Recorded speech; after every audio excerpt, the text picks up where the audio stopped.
Amen! Wala na ngang nakapigil pa sa proklamasyon ni Congressman Benny Abante bilang kinatawan ng ika-6 na distrito ng Maynila. Benny Abante Jr. Mahalal bilang kinatawan ng Sultan Maynila.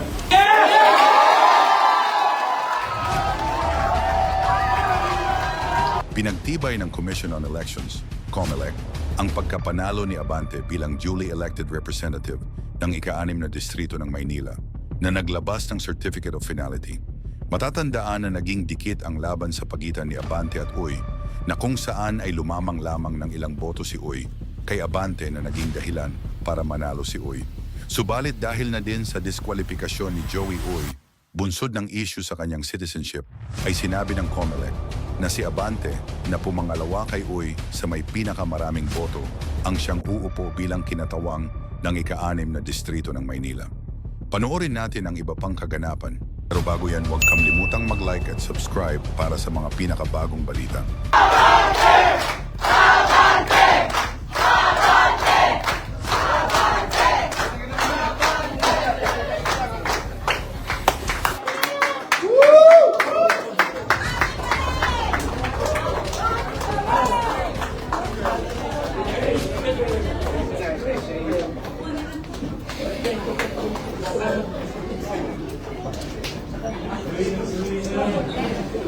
Inyo po nasasaksiyan ngayon ang formal na paglagda sa panunapasok ng huling sa panguna po ng ating putong barangay na magyari. At ngayon po, pumipirma. Ano po? Sa iyo?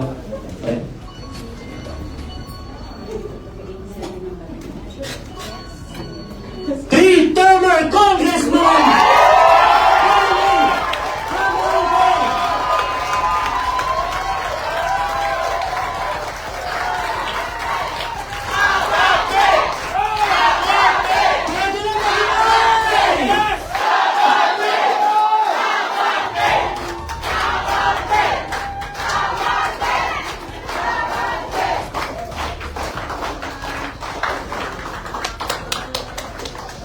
Kailangan din natin palakpakan, Atty. Princess.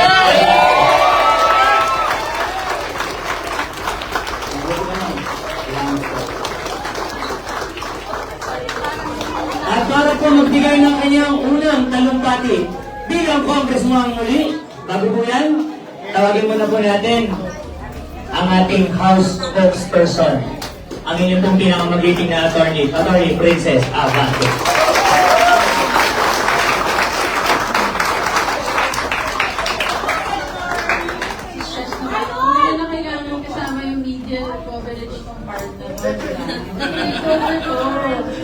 Hindi ko kailangan.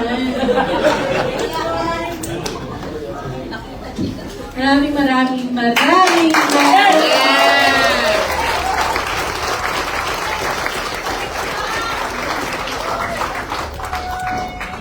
sabi ko naman sa inyo nung unang araw, yung araw ng eleksyon, wala po kaming kailangan dapat ituro na dahilan kung bakit tayo hindi nag-vote. Alam naman natin na pagdating sa serbisyo, pagdating sa trabaho, pagdating sa programa, pagdating sa pakikipaglaban doon sa Kongreso, wala silang masasabi sa congressman natin.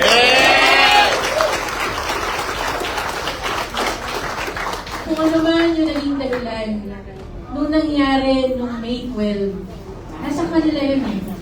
Alam naman natin lahat kung ano nangyari nung mga huling araw ng eleksyon. Pero isa lang ang sigurado. Dapat ang congressman ng ika-6 na distrito ng Maynila, hindi man nilinlang, hindi man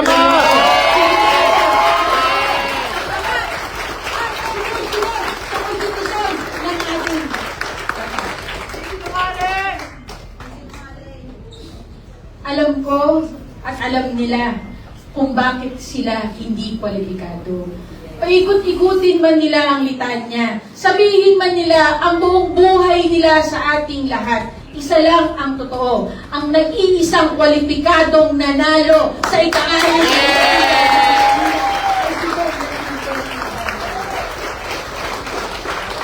yun lang ang pinaglaban natin. Sa kanila na yung sinasabi nilang boto. Alam naman nila kung ano yung naging halaga sa kanila ng mga botong nakuha nila. Pero sa atin, ang nilaban natin ay hindi yung posisyon. Dahil alam niyo kung lahat yan, may posisyon o wala, tuloy-tuloy po kaming maglilingkod. Hindi natin nilaban ang titulo, dahil ang titulo mawawala. Ang titulo nakukuha, pero ang totoong paglilingkod, hindi nabibili yan tayo. Dapat ang mga leader natin ng ating bansa, ang leader ng ating lungsod, ang leader ng ating distrito ay ehemplo. Ehemplo sa pagsunod sa batas, ehemplo sa pagiging maayos at nagiging tapat. At dito namin nakita na kung hindi pa may nagsabi sa amin na baka nga hindi kwalipikado, nung hindi namin tinignan na baka nga may dokumento, napatunayan naman na po. Sabi nila, the second placer will never be a winner. Totoo naman yun. Pero si Benny Abante ay hindi second placer. Right!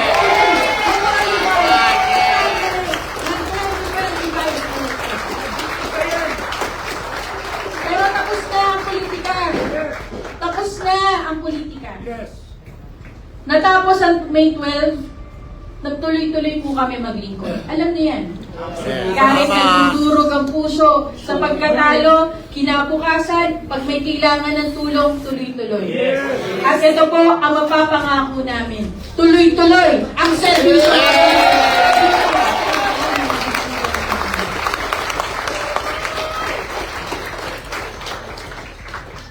Maraming salamat po sa inyong lahat na noong mga panahon na kami yung natalo, kayo ang naging lakas namin. Maraming salamat sa inyo na hindi kami pinalimutan, hindi kami pinabayaan. Sa mga panahon na malungkot kami, kayo ang naging sandalan namin. Hindi kami ng saya. At sa lahat ng prosesong ito, yung mga mukha niyo po pa rin ang kasama namin mula noon hanggang ngayon.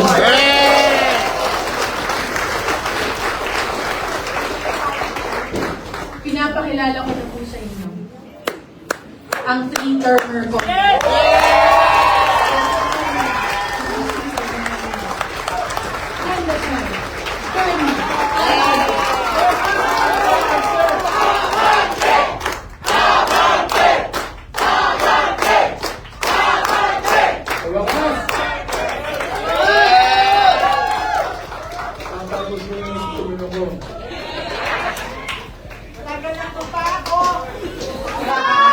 Natapos siya walang kalaban.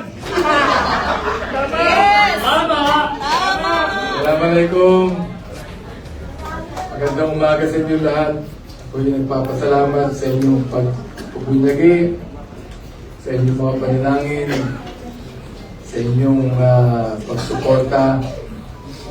Nung una ay parang tayo ay hindi nagtagumpay. Kahit na alam ko na walang naniniwala sa inyo na nasalo ko. Ako naniniwala na may nagkampante sa malitan natin.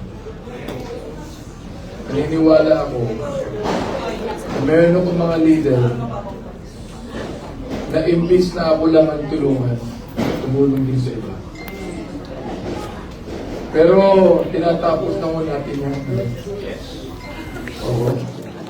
At gusto ko sabihin sa inyo na kung meron pa kayong ibang tutulungan, umalis na kayo sa akin. Tama! Tama! Kahit anong posisyon. Gusto ko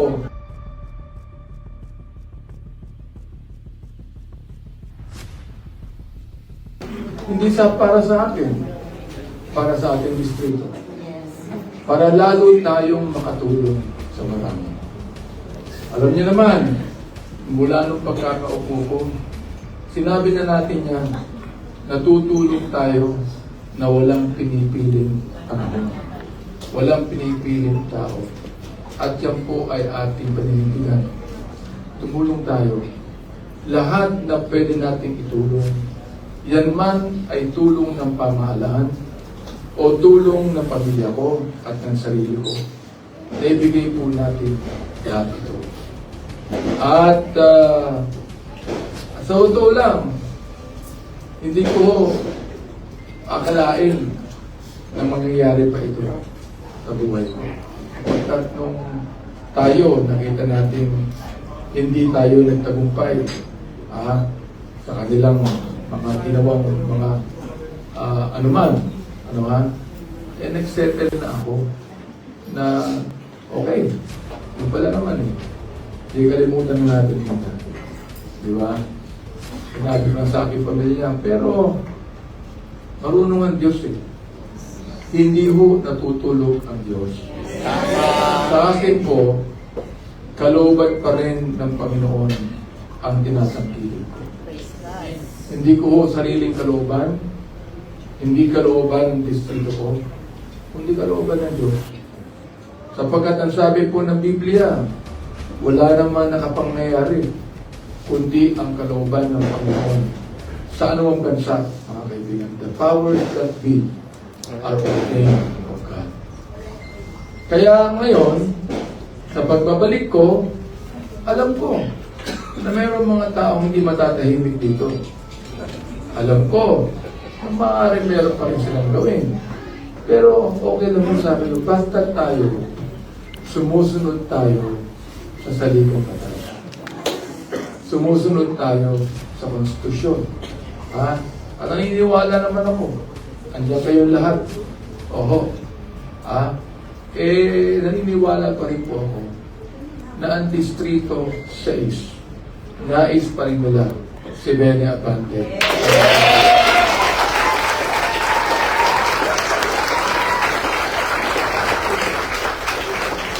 May mga pagkakataon, hindi ko pa rin maintindihan ang kalooban ng Diyos. Diba? Sa pangamagitan lang po ng pananampalataya, binigay ng Panginoon sa akin, inunawa ko ang kalooban. Maaaring nangyari ito para turuan ang distrito natin. Ito yan. Para turuan po ang distrito natin. O, yan ang pinili nyo? Okay. Pero ito ang pinipili ko. Ang sabi ng Diyos. Tama. Diba? Kaya yun, yung mga bagay na po yan, no? Nakita ko maigi ito. Maaari tinuturuan din ako ng Panginoon na makita ko yung sarili ko. Kung talagang ako ay nakaupo para sa aking sarili o ako ay nakaupo dito para aking ipaglaban ang advokasya ko at makatulong sa aking distrito. Oo. Lalo kong nakita yun. Oo. At sana po, natuto na ang ating distrito dito. Natuto po sila na ang dapat na congressman dito, yung meron pong compassion sa tao. Yung meron pong pag-ibig. Di ba? Sa bayan. Yung talagang sa puso niya, nais kang makatulong sa tao. Hindi po sa kanyang sarili.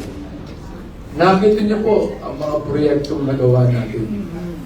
Napakalalaki ng mga proyekto niyan. Kahapon lang kausap ko ang director ng Manila Police Department. Sinabi ko sa kanya, nakikita mo kung paano ko pinagawa ang mga police stations ng distrito ko. Pinaganda ko, pinarangalan ko, para maging disente ang mga istasyon na yan. At lalong paniwalaan ng mga tao ang ating kapulisan. Di ba? Lalong igalan nila ang ating kapulisan. At nakita natin na yan po ay nangyayari. Kapagkat kahit lang mga istasyon ng pulis ay pinagawa po natin. Ang mga malaki natin mga infrastruktura, nakikita po nyo, yung mga pinagawa natin multipurpose hall, air condition pa ho yan. Yun nung Isidro Mendoza Health Center, hindi pa tapos ngayon eh. Subalit, yan po'y sinayaan na natin. Yan ang pinakamalaki na health center sa buong Maynila, baka sa buong Pilipinas pa. Ang tawag dyan, Mega Health Center. Sa kauna-una ang pagkakataon, yan lang po yung health center, na mayroong elevator. Sa kauna-una ang pagkakataon, nagpagawa po tayo dyan ng pharmacy warehouse, kung saan lahat ng mga gamot ng buong Maynila nandyan.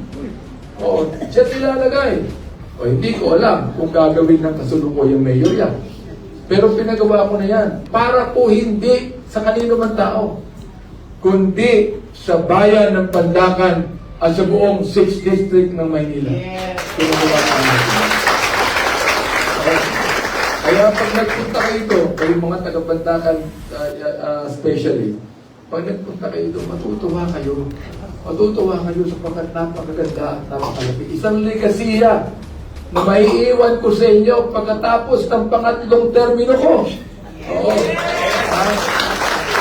At hindi lang yan, sapagkat ako ay pinaupo uli ng ating Panginoon, lahat ng health center sa buong 6th District, ipapagawa ko. Yes! Para po sa kalusugan at medical needs ng lahat ng ating constituents. Sapagkat ang number 1 na kailangan ng ating mga kababayan, kalusugan eh. Kalusugan. Kaya pinapagawa ko ho yan, kayo magadala. At muli, talagang ako, hindi ko na maupuha ang gusto kong sabihin sa inyo.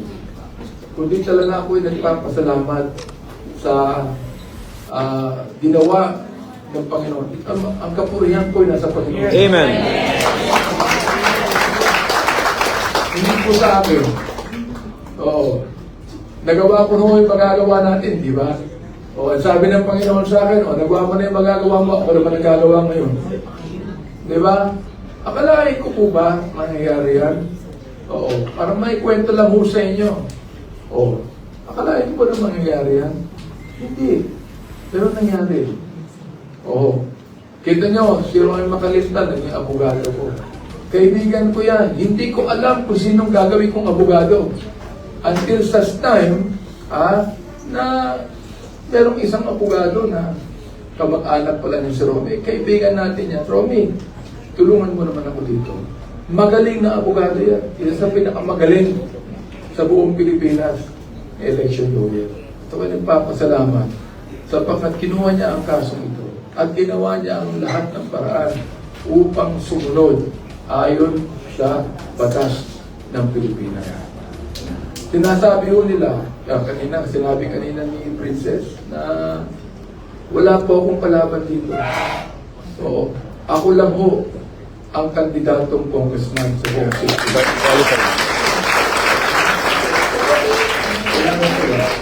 Yan po, sinabi na po yan ng COMELEC eh. Di ba? Sinabi na po yan ng COMELEC. At ako ay nagpapasalamat po dyan. Muli, sa pag-upo natin ito, binigyan tayo ng mandato ng ating Panginoon. Gagawin pa rin namin lahat ng magagawa natin. Para makatulong dito sa 6th District naman. At gagawin ko pa rin ang gagawin ko sa Kongreso. Tatayo pa rin tayo sa tama. Tatayo pa rin tayo sa katuwiran. Ako tinanong ko kanina kung ikukuntin ko ang kwanto. Ikukuntin ko ang kwanto. At isa sa mga iisigahan natin dyan, ang mga nawawalang mga sabongero. Bakit? Nagsimula dito yan, Santa Ana.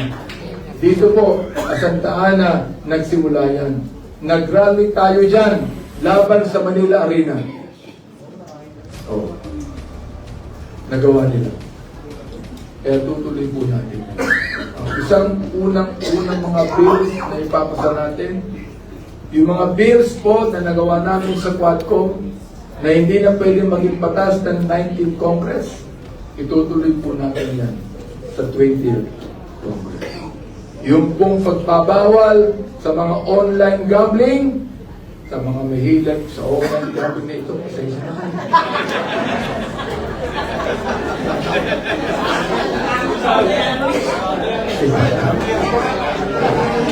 Pagpapawal na huli natin lahat yan.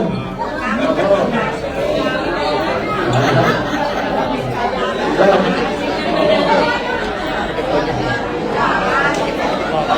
Tatawa-tawa yung pasensya mga...